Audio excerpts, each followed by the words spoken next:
ইয়াসির এবার ডাক দিয়ে কয়, আবু জাহেল আর কি আছে, আর কেমন আছে, কষ্ট দিবে? এবার উজিরকে বলে, এ উজির, দুই হাত চলে গেছে, একটা পা চলে গেছে, বাম পাটা আছে, এই বাম পায়ের রশির দিকে টান দে। এবার 5 জন সদস্য উজির দইরা ইয়াসিরের পাটা টান দিছে। ভাই পাটা টান দেওয়ার সাথে সাথে শরীর থেকে একটা আওয়াজ, বিকট আওয়াজ আসছে, ঠ্যাংটা চলে গেছে। ইয়াসির আল্লাহর দিকে তাকাইয়া বলে, আল্লাহ, বলেন না আল্লাহ, একটু মায়া সুরে বলেন না আল্লাহ, আর মায়া সুরে বলেন না আল্লাহ। এবার ইয়াসির ডাক দিয়ে কয়, আবু জাহেল আর কি আছে? এবার আবু জাহেল বলে, রে, 2 হাত নিলে, 2 পা নিলে, এবার 2টা চোখ আছে, এই চোখ দিয়া আল্লাহ আমাদেরকে দেখতেছি। এবার আবু জাহেল ডাক দিয়ে কই, এ হচ্ছে এর চোখের ভিতরে লোহার একটা পেরেক লাগা। এবার আরেক উজিরে দাঁড়াইয়া সুন্দর করে আগুন ধরাইছে। আমারে যেরকম ভাবে আগুন জ্বালায়, এবার এরকম ভাবে আগুন জ্বালানো শুরু করছে। আগুন জ্বালাইয়া বড় একটা লোহা ভাই মন গরম করছে। ভাই আমি যদি এই দৃশ্যটা দেখতে পারতাম, আপনি যদি এই দৃশ্যটা দেখতে পারতেন, জমিনের ভিতরে আপনি বসে থাকতে পারতেন না, আপনার চোখ দিয়ে জোর জোর করে পানি আসতো। ভাই যে স্বামীরা স্ত্রীদেরকে বেশি মারে, আসে না নাই? আমার মনে হয় আপনাদের এলাকায় নাই, এমন আসেনি। পরের দিন পেশাব করে বোতলের ভিতরে রাখছি, রাখার পরে স্বামী হাল চাষ করতে চলে গেছি। এবার স্ত্রী উঠান ঝাড়ু দিতে গিয়ে বোতলের ভিতরে যখন লাড়া লাগলো, বোতলের পানি পড়ে গেছে। এবার স্ত্রী কইতেছে, হাই আমার স্বামী যে রাগী, যদি আয়সা দেখে পানি নাই, তাহলে তো আমার এই কাম 12টা বাজাইব। কটা বাজাইব? 12টা। এখনো তো 12টা হয় নাই, ও কাম 12টা করব। স্ত্রী দিশা না পাইয়া এবার একটু পেশাব করে বোতলের ভিতরে রাখছে। স্বামী বেচারা দুপুরবেলা এসে হাল চাষ কইরা আইসা বলতেছি, স্ত্রীকে বোতলটা কই দাও, আমি ডাক্তারের কাছে যাই। এবার ডাক্তারের কাছে গেছি, যা বলতেছে, ডাক্তার সাহেব এই জেনে আসছি। ডাক্তার এবার পরীক্ষা করলো, পরীক্ষা কইরা দেখে 3 মাসের গর্ভবতী। কয় মাসের? এবার ডাক্তার সাহেব বেহুশ হয়ে গেছে। বেহুশ হইয়া চেয়ারের ভিতরে এরকম ভাবে পড়ে গেছে। ভাই এবার রোগী বলে, ডাক্তার সাহেব আপনি পরীক্ষা করবেন, আপনি বেহুশ হইলেন গিয়া? ডাক্তারে বলতেছে, রোগী গো, আমি 60-70 বছর ধরে ডাক্তারি করে তোমার মতো রোগী তো আর আমি পাই নাই। ডাক্তার হুশ হইল। রোগী এবার ডাক্তার কয়, ডাক্তার সাহেব আমার অসুস্থ কি বেশি কম না? তোমার যে অসুখ হয়েছে এই অসুখ তো আর হয় না। ডাক্তার সাহেব একটু ঠাট্টা করতেছে, রোগী একটু আপনার রাগ করতেছে। আপনারা কি রাগ করতেছেন? ঘুমাইছেন? কারা কারা ঘুমাইছেন হাত তুলেন দেখি। ঘুমাইছেন? ঘুমাই নাই মুসলমান আমার। এবার ডাক্তার সাহেব বলতেছে, এ ভাই তুমি কি ব্যাপার বুঝলাম না, এমন মানুষ তো আর পাই নাই। ডাক্তার সাহেব বলতেছি, তুমি কি শুনবা তোমার কি রোগ হয়েছে? রোগী বলতেছে, ডাক্তার সাহেব বলেন আমার কি রোগ হয়েছে? তুমি তো 3 মাসের গর্ভবতী হয়ে গেছ। আগে ডাক্তার বেহুশ হইছে, এবার রোগীও বেহুশ হইছে। আগে রোগী ডাক্তারের মাথায় পানি দিছে, এবার ডাক্তার রোগীকে পানি দেয়। রোগী এবার চেয়ারের ভিতরে চিত হয়ে পড়ে গেছে। হায়, আমি মানুষকে কিভাবে মুখ দেখাইব? আমি মহিলা কবে হইলাম? মুসলমান বাড়া আমার এবার চলে গেছে। বাড়িতে যাইয়া বিবিকে বলতেছে, বিবি গো, ও বিবি শুনো, আমার মুখ তো দেখানো যাবে না, আমার মুখ মানুষের সামনে দেখানো যাবে না। কারণ কি রোগ হইল? যে রোগটা তোমার হইব এই রোগ তো আমার হয়েছে। বিবি কিন্তু আসলে জানে কি জানে না? বিবিও জানে। এবার বিবি স্বামীকে বলতেছে, স্বামী গো, আমি কি দিয়ে আপনার উপকার করতে পারি? স্বামী এবার বলতেছে, বিবি গো, একটু উপকার যদি তুমি করতা। ও মারবেন না তো উপকার করলে? আগে তো উপকার করলে মারতেন। যদি গ্লাস দিয়ে পানি আনতাম আপনি আমার সলা দিয়ে বাড়ি দিতেন। না, আজকে কি দিয়ে বাড়ি দিবেন আল্লাহ জানে। আজকে বাড়ি দিব না, আমাকে বাসা। এবার বিবি সাহেব বলতেছে, স্বামী গো, এই যে পরীক্ষা যে আপনার হয়েছে, আমি যখন উঠান ঝাড়ু দিতেছি বোতলের ভিতরে পানি ছিল, পড়ে গেছে। ডরে আমি প্রস্রাব করে আবার বোতলের ভিতরে রাখছি। স্বামী গো, আপনি গর্ভবতী না, আমি গর্ভবতী। মুসলমান বাবা আমার, এই কথা বলার আমার উদ্দেশ্য না। আমার উদ্দেশ্য হলো, এ পরের মুসলমান, এতক্ষণ সময় আপনারা ছিলেন, এখন আপনারা নাই। আমার আল্লাহ খুশি হয় তাদের উপর যারা শেষ মোনাজাতের ভিতরে থাকে। আল্লাহ তাআলা বলেন, ওয়াল আস ইন্নাল ইনসানা লাফি খুস ইল্লাল্লাযীনা আমানু ওয়া আমিলুস সলিহাত। আল্লাহ বলেন, আমি আল্লাহ কসম খায়া বলতেছেন, আসরের সময় কসম খায়া বলেন, 4 শ্রেণীর মানুষ ক্ষতিগ্রস্ত হবে না, আর সবাই ক্ষতিগ্রস্ত। এ পরের মুসলমান, তুমি কি ক্ষতিগ্রস্ত জীবন ভরা থাকবা না কি লাভবান হইবা? যদি লাভবান হইতে চাও, আর বাজারে না তাইকা, রুডে গাড়ে না তাইকা, সামনে না তাইকা মাহফিলে এসে বসে যাও। 4 শ্রেণীর মানুষের অন্তর্ভুক্ত হয়ে তুমি যাও। হতে পারে মুসলমান, এ মুরব্বী বাবা, এ যুবক বাবা, এ আমার ছোট ভাই, হতেও তো পারে আগামীকাল মসজিদের ভিতরে এলান ভূমি অমুক নাই। ওই সময় আপনি চিন্তা করবেন, টাঙ্গাইল থেকে হুজুর আসছিল, হুজুরের কথাটা যদি মানতাম তাহলে আল্লাহর তৈরি জান্নাতের ভিতরে চলে যেতাম। সুবহানাল্লাহ বলেন না? মুসলমান বাবারা, 1 নাম্বার, যারা বিনা হিসাবে আল্লাহর তৈরি জান্নাতে যাবে, বিনা হিসাবে পয়ের সবাই জান্নাতে যাবে না। ও বিনা হিসাবে পয়ের সবাই জান্নাতে যেতে পারবে না। যারা 4 শ্রেণীর মানুষের অন্তর্ভুক্ত হইবে, ও ভাই সামনে দাঁড়া থেকে কোনো লাভ নাই, এসে যাও। মাত্র আধা ঘন্টা আলোচনা করে এরপরে দোয়া করব, আল্লাহ খুশি হয়ে যাইবে। 1 নাম্বার হলো ঈমান। ঈমান, ও যার ঈমান আছে, ও যার ঈমানটা বলো, ওই মানুষটা পৃথিবীর ভিতরে ক্ষতিগ্রস্ত হবে না। ও মুসলমান বাবারা আমার, আপনার আমার ঈমান আনার কারণে তো আপনি আমি তো কোনোদিন জেলখানায় যাই না, ঠিক কিনা বলেন? জেলখানায় গেছি।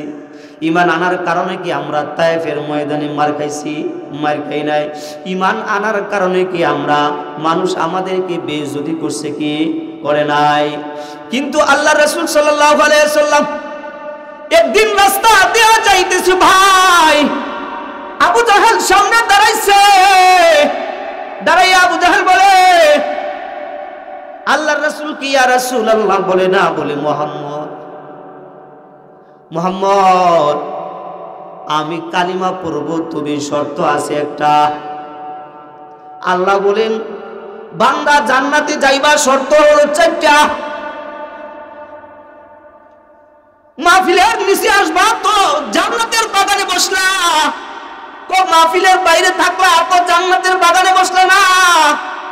আবু জাহেল বলে, আমি কালিমা পড়ব, তবে শর্ত আছে। আল্লাহ রাসূল বলেন, এ আবু জাহেল, কি শর্ত?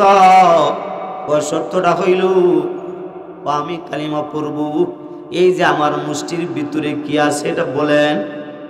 এটা কি আল্লাহ রাসূল দেখছে? দেখে নাই। কিন্তু আল্লাহ তাআলা জানে কি জানে না আবু জাহেলের হাতের ভিতরে কি আছে? জানে কি জানে না? জোরে আওয়াজ দিয়া বলেন, জানে কি জানে না? আরো জোরে বলেন না, জানে কি জানে না? আল্লাহ রাসূল বলেন, এ আবু জাহেল, তোমার হাতের ভিতরে কি আছে? যদি তোমার হাতের ভিতরে যারা আছে তারা বলে, তাহলে তুমি কি কিছু হইবা? আবু জাহেল বলে, হ্যাঁ। এবার আল্লাহ রাসূল উপরের দিকে হাত তুলে উপরের দিকে আল্লাহর দিকে তাকাইছি, আমার আল্লাহকে ডাক দিছে, বলেন না আল্লাহ। আরো আওয়াজ দিয়া বলেন না আল্লাহ। এই আওয়াজে বলবে না, হবে না, আরো জোরে বলেন না আল্লাহ। আল্লাহর কাছে বলে, আল্লাহ, ও মালিক, ও আসমানের মালিক, ও জমিনের মালিক, আবু জাহেলের হাতের ভিতরে কি আছে তুমি জানো? তুমি তো আলিমুন বিযাতিস সুদূর, তুমি তো আলিমুন কদির। আল্লাহ অর্ডার করো না। আল্লাহ এবার অর্ডার করে দিল। এবার আবু জাহেলের মুখ থেকে বালুর কণা যে আছে, কণাগুলো আওয়াজ দিতেছে, আমি আবু জাহেলের হাতের মুষ্টির ভিতরে বালুর কণা আছি। জোরে বলেন না আল্লাহু আকবার। আল্লাহ রাসূল ডাক দিয়ে কয়, হে আবু জাহেল, শর্ত দিয়েছিলাম কালিমা পড়বা, এখন পড়ো। আবু জাহেল বলে, আমি জীবন ভরা দেখছি আপনি আগে আমার শরীরের ভিতরে জাদু করছেন, এখন থেকে আমার হাতের ভিতরেও জাদু করছেন। আসলে কি এটা জাদু? জাদু না, এটা জাদু না। এরপরেও কিন্তু কালিমা পড়তে পারে নাই। এমনও কিছু মুসলমান আছে যারা ওয়াজ মাহফিলে আসতেছে, আসবে, কিন্তু শয়তানের দোষে আর আসতেছে না। এরা হলো আবু জাহেল মার্কা লোক। আবু জাহেল মার্কা লোক হইব না, আমরা আবু বকরের মতো হইব। আবু বকরের মতো হইব।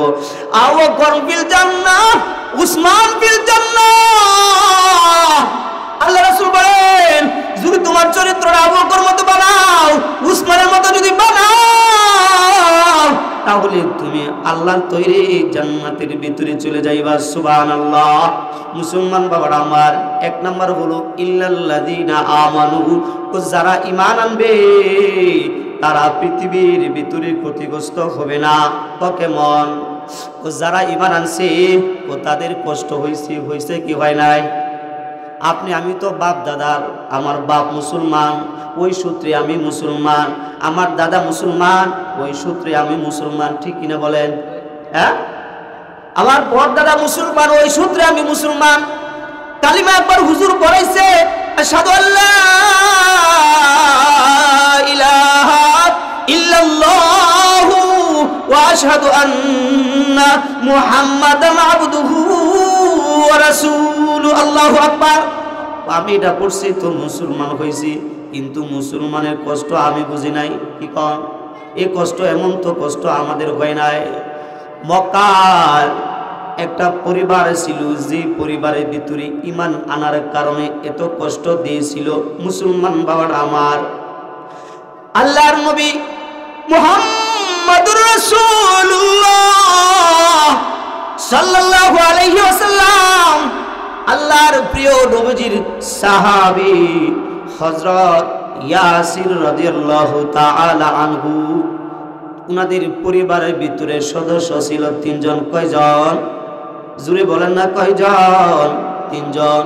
তিনজন সদস্যের ভিতরে একজন হযরত ইয়াসির, আরেকজন হলো হযরত সুমাইয়া, আরেকজন হলো হযরত আম্মার। আবু জাহেল একদিন রাত্রি 12টা হইছে, ইয়াসিরের বাড়িতে গেছে, যাইয়া সালাম দিছে, আসসালামু আলাইকুম ওয়া রাহমাতুল্লাহ। আমরা ভালো করছি না খারাপ করছি? এই ভাই জুড়ে বলেন না, খারাপ না ভালো? তোমরা কেউ না একজন থাকো এই জায়গা, একটা ছাত্র আসো। হযরত ইয়াসির রাদিয়াল্লাহু তাআলা আনহু 12টা হয়ে গেছে। 12টার সময় তো মানুষ ঘুমায়, কিছু কিছু মানুষ রাত্রিবেলা ঘুমাইতেছে, আবার কিছু কিছু মানুষ আমল করতেছে, আবার কিছু কিছু মানুষ জান্নাতের বাগানের ভিতরে বসে আছে। ইয়াসির বলে, আবু জাহেল এই সময় তুমি কেন আসছো? ও তোমার নামে মামলা আছে। ইয়াস ভাই মামলা আছে। ও কি মামলা? ও ময়দানে যাইতে হবে, এরপরে মামলা শুনাইবো। ইয়াসির ডাক দিয়া কয়, আবু জাহেল কি মামলা আছে বলো। আবু জাহেল এবার ডাক দিয়া কয়, 1 নম্বর মামলা হইল তুই নাকি ঈমান আনছস আল্লাহর উপর, এই হলো 1 নম্বর মামলা। আল্লাহ বলেন, ইন্নাল্লাযীনা ক্বালু রাব্বুনাল্লাহ সুম্মা ইসতাকামু তাতানাজ্জালু আলাইহিমুল মালায়েকা। আল্লাহু আকবার বললেন না, আল্লাহ তাখাফু ওয়ালা তাহজানু ওয়া আবশিরু বিল জান্নাহ বিল্লাতী কুনতুম তুআদুন। আল্লাহু আকবার। ইয়াসির বলে, আমার নামে যে গায়বী মামলা হয়েছে, মামলাটা শোনাও আগে। ইয়াসির রাদিয়াল্লাহু তাআলা এবার বড় ময়দানের ভিতরে নিয়ে গেছে আবু জাহেল ভাই। ও ভাই, বিশাল ময়দানে, যেই ময়দানের পাশে বামে একটা খেজুর গাছ, ডাইনে একটা খেজুর গাছ, এই মাঝখানে দাঁড় করাইছি। মুসলমান বাবারা আমার, দেখেন না শেষ রাইতি এই করুণ কাহিনী শুইনা 1 ফোঁটা চোখের পানি বাইর হয় কিনা। ইয়াসির বলে, আমার কি অপরাধ ছিল যে অপরাধের কারণে আমাকে এমন শাস্তি দিতে চাও? আবু জাহেল বলে, তোমার 1 নম্বর অপরাধ হলো ইল্লাল্লাযীনা আমানু, তুমি ঈমান আনছো আল্লাহর উপর। ইয়াসির বলে, আমি ঈমান তাহলে কি তোমার উপরে আনবো? তোমার মতো গোড়ার ডিমের মতো উপরে আনবো? তুমি কি মানুষ? এবার আবু জাহেল বলতেছি, দেখতেছি তাকে অপমান করতেছি। এবার 2 হাতের ভিতরে উজিরকে বলে, উজির 2টা হাতের ভিতরে রশি লাগা। 2 হাতের ভিতরে রশি লাগাইছি। রশি লাগাইয়া 2 দিকে টান দেওয়া শুরু করছে মুসলমান। এবার ডান হাতের ভিতরে রশি লাগাইয়া যখন টান দিছি, টান দেওয়ার পর শরীর থেকে ডান হাতটা বাইর হয়ে গেছে। বাম হাতটা যখন টান দিল, বাম হাতটা শরীরের অংশ থেকে বাইর হয়ে গেছে। এবার 2 পায়ের ভিতরে রশি লাগাইছে। রশি লাগাইয়া, ইয়া মুসলমান, এ ফুলপুরের মুসলমান, এমন ঈমান আনার জন্য কষ্ট তো তোমার আমার হয় নাই, কিন্তু একটু বসবা আল্লাহর তৈরি ফুলের বাগানের ভিতরে, তাও দেখা যায় কষ্ট হচ্ছে। তাহলে তুমি কেমন মুসলমান? তুমি নামে মুসলমান নাকি কামে মুসলমান? তুমি নামে মুসলমান নাকি কামে মুসলমান? নাম রেখেছে আব্দুর রহমান, কালমা জানে না, এমন মুসলমান সমাজেতে অভাব হয় না। ঠিক কিনা বলেন? এবার ইয়াসির বলে, আবু জাহেল, আমার শরীর থেকে 2টা হাত তুমি আলাদা করে ফেলছো। শরীর থেকে জোর জোর করে টপ টপ করে জমিনের ভিতরে রক্তগুলো পড়তেছে। মুসলমান ভাই আমার, এবার ইয়াসির ডাক দিয়া কই, আবু জাহেল, আমার তো কোনো অপরাধ নাই। আবু জাহেল বলে, তোর অনেক বড় অপরাধ। তুই মুহাম্মদুর রাসূলুল্লাহ সাল্লাল্লাহু আলাইহি ওয়াসাল্লামের উপর ঈমান আনছস। ইয়াসির ডাক দিয়া কয়, আবু জাহেল, আর কি কষ্ট দেওয়ার আছে? ইয়াসির কি বার বলে, আবু জাহেল হুজুরকে ডাক দিয়া কয়, এ হুজুর রে, ডান পায়ের ভিতরে একটা রশি লাগা, ডান পায়ের ভিতরে একটা রশি লাগাইছে, বাম পায়ের ভিতরে একটা রশি লাগাইছে ভাই। এবার আবু জাহেল ডাক দিয়া কয়, 5 জনের রশিদারে ধর।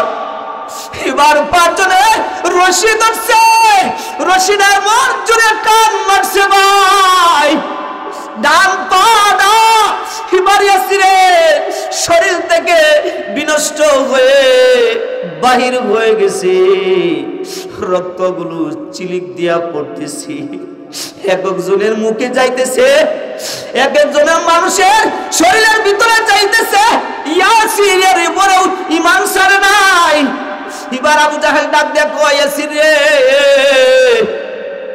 আরেকটা পা আছে, বল না এই পাটা যদি যাওয়ার আগে ঈমান যদি ছেড়ে দেস ইয়াসির, তাহলে তুই বেঁচে যাবি। এই মক্কা নগরীর ভিতরে তুই বড় একজন ধনী মানুষ হিসাবে থাকবে, তোকে বড় একটা নারী দেওয়া হবে, তোকে বড় লোক বানাইয়া দেওয়া হবে। ইয়াসির বলে, আবু জাহেল, আমি মনে করতাম তুমি বড় চালাক, কিন্তু দেখি না তুমি চালাক না, তুমি বড় বোকা। তুমি কি আমাকে কি ভাবছো, আমাকে তুমি কি ভাবছো? ইয়াসির এবার ডাক দিয়ে কয়, আবু জাহেল,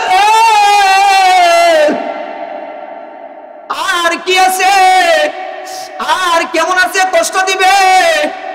এবার উজিরকে বলে, এ উজির, 2 হাত চলে গেছে, একটা পা চলে গেছে, বাম পাটা আছে, এই বাম পায়ের রশির দিকে টান দে। এবার 5 জন সদস্য উজির দইরা ইয়াসিরের পাটা টান দিছে ভাই।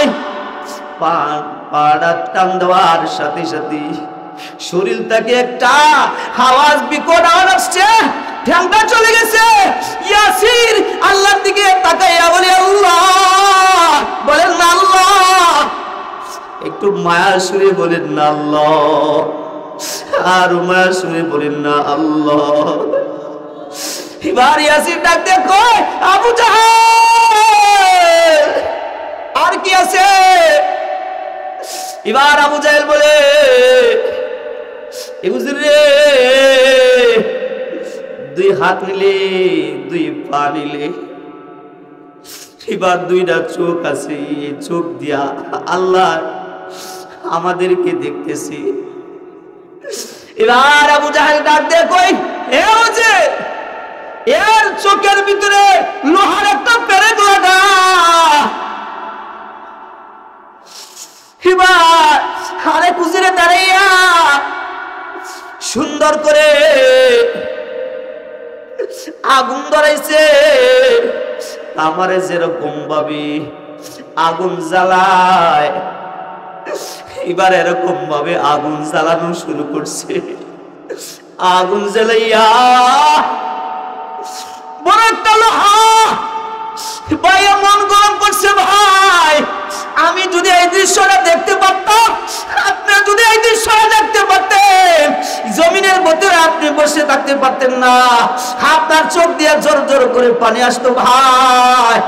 ওই সময়ের ভিতরে যারা কাফের ছিল তাদের চোখ দিয়েও পানি আসছে। এবার একটা লোহার পেরাক কামারের মতো আগুনের ভিতরে দিছে, দিয়া লাল করছে। লাল কইরা এই চোখের চতুর পাশ দিয়ে এরকম ভাবে গাও দেওয়া শুরু করছে। এই আসির ডাক দেখো, আবু জাহেল, এই চক্ষু দিয়ে কি আমার আল্লাহর দিকে তাকাইতে দিবে না? আবু জাহেল বলে, না, তোর আল্লাহরে ডাক দে, পারলে তোর আল্লাহ ইশাতে ডাক। বলেন না, নাউজুবিল্লাহ। আমার আল্লাহ কি বলেন? ওয়াকাদ মাকারাল্লাযিনা মিন ক্বাবলিহিম ফালিল্লাহিল মাকরু জামিআ ওয়া মাকারু ওয়া মাকারাল্লাহ। আল্লাহু আকবার। আল্লাহর চেয়ে বড় খেলাবাজ কি আরো কেউ আছে? ও ভাই খেলা হবে করতে করতে তুমি চলে গেলা। আবু জাহেল খেলা হবে বইলা চলে গেছে, নমরুদ খেলা হবে বলে চলে গেছে। আবু জাহেল এবার ডাক দিয়ে কয়, এ ইয়াসির রে, আল্লাহর জমিন দেখতে দিব না আমি তোকে, ঈমান যদি না ছাড়োস। ইয়াসির কি বলে ভাই জানেন? আপনার আমার মতন না। ইয়াসির এবার ডাক দিয়ে কয়, আল্লাহ কসম খাইছি, ওয়াল আস ইন্নাল ইনসানা লাফি খুস, পৃথিবীর ভিতরে সমস্ত মানুষ ক্ষতিগ্রস্ত। আবু জাহেলের দিকে তাকায়, আবু জাহেল তুই ক্ষতিগ্রস্ত। নমরুদের দিকে তাকায় আল্লাহ বলেন এরা ক্ষতিগ্রস্ত, সবাই ক্ষতিগ্রস্ত, কিন্তু 4 শ্রেণীর মানুষ ক্ষতিগ্রস্ত হবে না, এরা লাভবান হয়ে যাইবে। ইয়াসির এবার ডাক দিয়ে কয়, আমি দুনিয়াতে আসছি লাভবান হওয়ার জন্য, আমি দুনিয়াতে আসছি আল্লাহর রাসূলের কথাগুলো শোনার জন্য, আমি দুনিয়াতে আসছি আল্লাহর উপর ঈমান আনার জন্য। আমি তোর মতো আবু জাহেলের আমার কাছে কোনো টাইম নাই, ঠিক কিনা বলেন? এবার ইয়াসির বলে, এ আবু জাহেল আর কি বাকি আছে বল।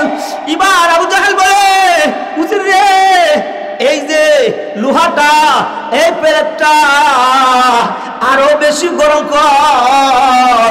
এবার লোহাটা আরো বেশি গরম করলো, লোহাটা একবারে আগুনের মতো ফুলি দিতেছি, দেখা যায় সরাসরি আগুন এরকম ভাবে লাল করছে।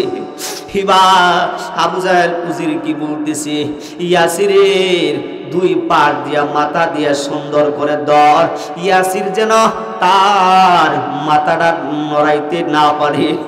আল্লাহ আল্লাহ। এবার ইয়াসির বলে, এ আবু জাহেল, আমি আল্লাহর কাছে বিচার দিব রে, আল্লাহর কাছে বিচার দিব। এই যে কিছুদিন আগে রাশিয়ার একটা বাচ্চারে মারছিল, এই রাশিয়ার বাচ্চা মারার সময় ওই মুমিন ছেলেরা বলেছিল, এই যে তুমি আমাকে বিনা অন্যায় মারতেছো, আমি কিন্তু আল্লাহর কাছে যা বিচার দিব।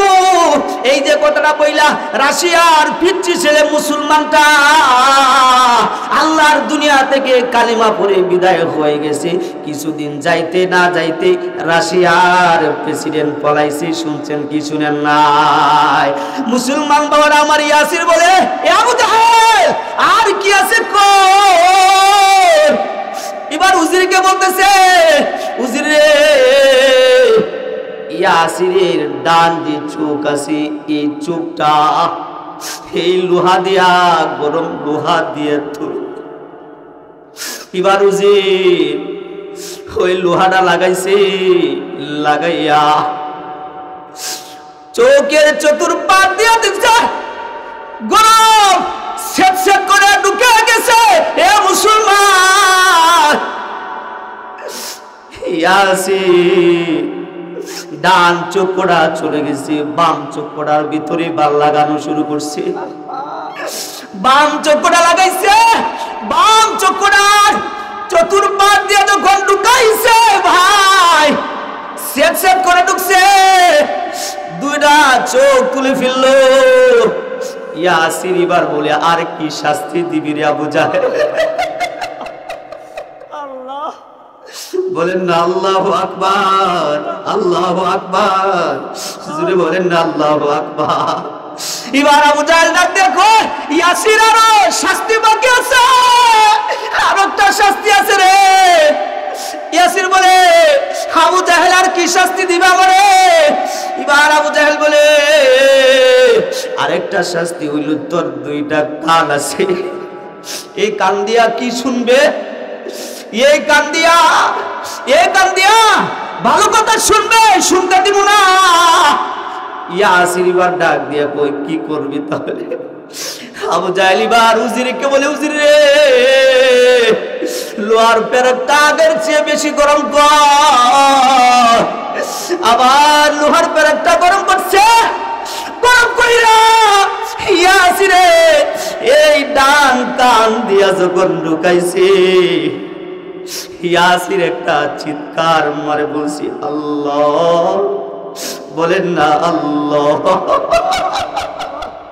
এ ভাই জানি সবার চোখ দিয়া পানি আসবে না, ভাই জানি, কারণ সবাই জান্নাতে যাইতে পারবে না।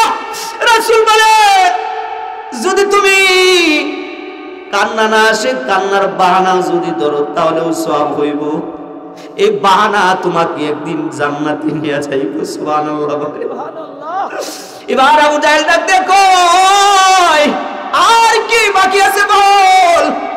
এবার আবু জাহেল এই পেরেকটা আরো গরম করে বাম কান দিয়ে ঢুকাইছে।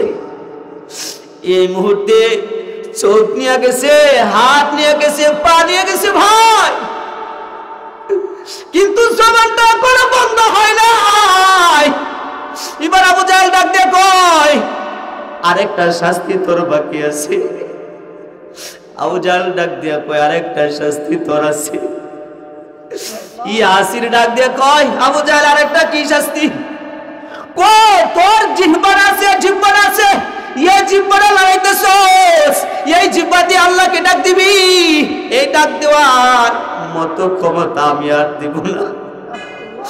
এবার আবু জাহেল উজিরকে বলতেছি, ইয়াসিরের যে জিহ্বাটা আছে, এই জিহ্বাটা মুখ থেকে বাহির কর। এবার দুই জন উজির এই মুখে এরকম ভাবে আপনার বড় করছে, বড় কইরা জিহ্বাটা বাইর করছে, জিহ্বা বাইর কইরা পেরাক লাগাইছে। পেরাক লাগাইয়া আবু জাহেল এবার ডাক দেয়া কয়, শেষ মতো শাস্তি দিব। এবার ইয়াসির কথা বলতে পারে না, জিহ্বারে সুন্দর করে টান দিতেছে আর বাইর করতেছে। ইয়াসির ডাক দিতেও পারে না, বুবার মতো হয়ে গেছে। আল্লাহর দিকে তাকাইছি, আল্লাহ ও তো মালিক, একটু দেখে যাও না, একটু দেখে যাও না। এবার আল্লাহ তাআলা জিবরাইলকে বলে, ও জিবরাইল, আমার ইমানদার বান্দা, আমি তো বলছি ইল্লাল্লাযীনা আমানু, যারা ঈমান আনবে তারা দুনিয়ায় ক্ষতিগ্রস্ত হবে না, তারা দুনিয়াতে কষ্ট পাইবে, আখিরাতে জান্নাতে যাবে। এ জিবরাইল, জান্নাতের একটা নমুনা নিয়ে যায়। জিবরাইল বলে, কেন? ওহে জিবরাইল শোন, আমার বান্দা যদি কোনো নাতিনের বাড়িতে যায়, বাপ যদি সন্তানের কাছে যায়, যাওয়ার সময় কিছু না কিছু হাদিয়া নিয়ে যায়, আমি আমার বান্দার কাছে যাইব, আমি বান্দার জন্য কি নিয়ে যাইব?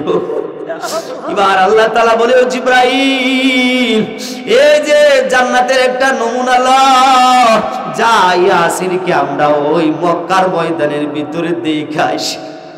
এবার জিবরাইল আলাইহিস সালাতু ওয়াস সালাম যখন সে মক্কায় দেখলো, জিবরাইলের অন্তরের ভিতরে মা হয়ে গেছে, কিন্তু নিষ্ঠুর আবু জাহেলের অন্তরের ভিতরে মা হয় না। ইয়াসির গুনগুন করে বলতেছিল, লা ইলাহা ইল্লাল্লাহু মুহাম্মাদুর রাসূলুল্লাহ সাল্লাল্লাহু আলাইহি ওয়াসাল্লাম, লা ইলাহা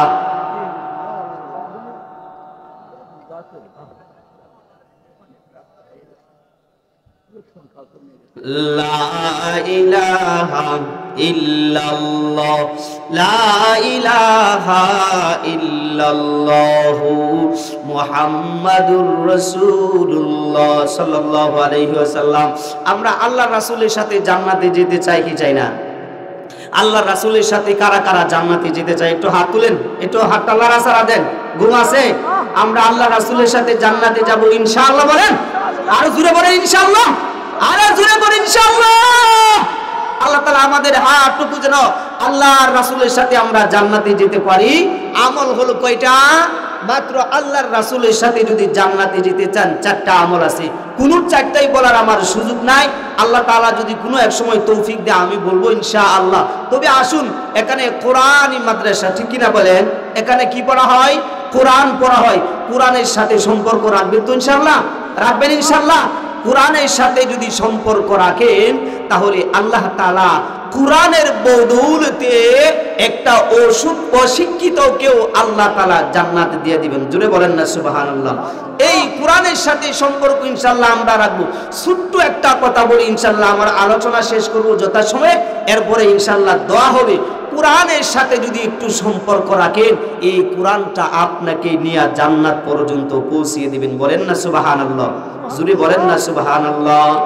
ইমাম গাজ্জালী রহমাতুল্লাহি আলাইহি একদিন রাত্রিবেলা স্বপ্নে দেখে আল্লাহ তাআলা বলতেছেন, ও ইমাম গাজ্জালী, রহমতপুর যা, আমার একটা ওলি মারা গেছে, আমার একটা ওলি মারা গেছে, ওই ওলিকে জানাজা পড়া, ওই ওলির যায়া কাফন দাফন কর, ওই ওলির যায়া কবরটা খনন কর। ও কেন? আল্লাহ তাআলার কাছে ওহি এই স্বপ্নের মাধ্যমে বলতেছেন, কেন? ওই গ্রামের ভিতরে আর কেউ নাই, ওই আসি, ও আসি, ওরে কেউ বালা পায় না, কিন্তু আমার এই বান্দাটা আমার কোরআনের সাথে সম্পর্ক রাখছে। বলেন না আল্লাহু আকবার। ইমাম গাজ্জালী রাহমাতুল্লাহি আলাইহি স্বপ্নে দেখা, স্বপ্নটা যখন বাংলা ভাই দৌড়িয়া রহমতপুর গ্রামে গেছে, যাইয়া জিজ্ঞাসা করে, এই গ্রামের ভিতরে কেউ মারা গেছে কিনা? বলেন হ্যাঁ, এই গ্রামের ভিতরে একটা লোক মারা গেছে। ও তার বাড়িটা কোথায়? ও তার বাড়িটাই সামনে আছে জঙ্গলের ভিতরে। জঙ্গলের ভিতরে গেছে, যা দেখে ওই জঙ্গলের আশপাশে আর কেউ নাই।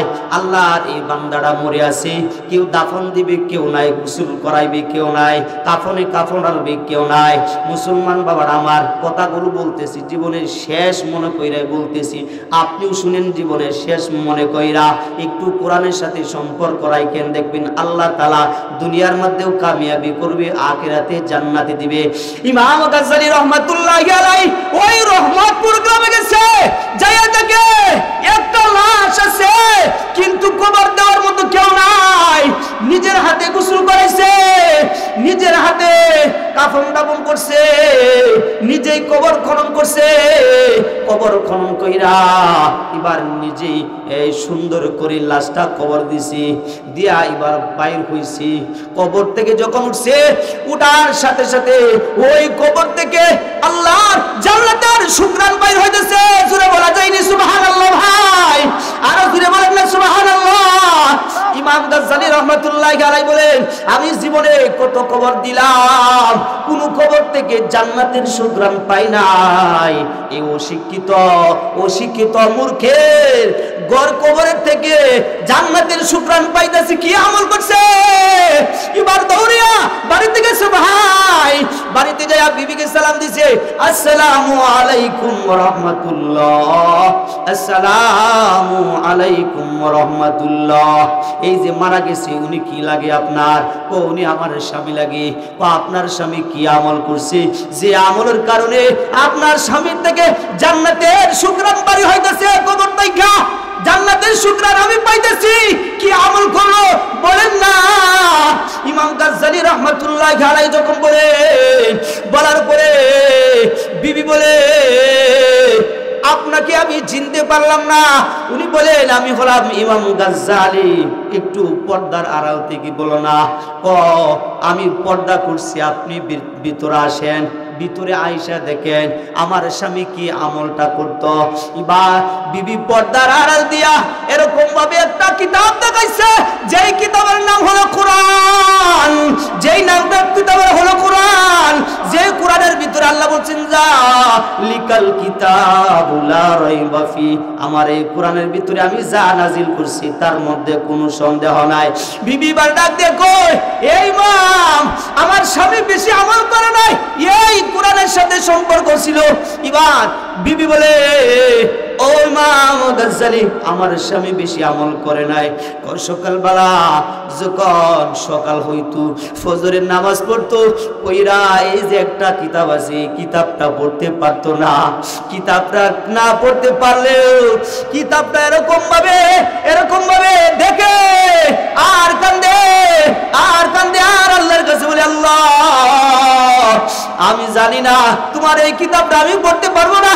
আল্লাহ, যদিও না পড়তে পারি, যেন এই কিতাবের সাথে যেন আমি জান্নাতে দেখতে পারি। ও ইমাম গাজ্জালী, আমার স্বামী এক নম্বর আমল করতো, এই আমল আর কোনো আমল করতো না। ইমাম গাজ্জালী এবার বুঝে গেছে যে আমল করত, যে কিতাবের সাথে, ওই কিতাবটা হলো কোরআন। এই কোরআনের সাথে সম্পর্ক রাখার কারণে ওই অশিক্ষিত অজ্ঞ মানুষটাও আল্লাহর তৈরি জান্নাতের ভিতরে চলে গেছে। জোরে বলা যায়নি সুবহানাল্লাহ।